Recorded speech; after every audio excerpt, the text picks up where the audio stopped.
Gift एगो किन ली हा, सूट बूट निमन पहिन ली हा। कटब अपने हाथे केक मुँह में खियाई हा, गाल पे लगाई हा।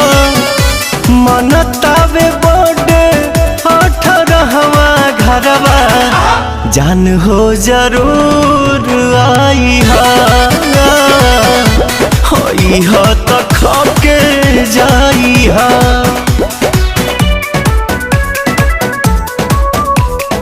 खाके जाई हा।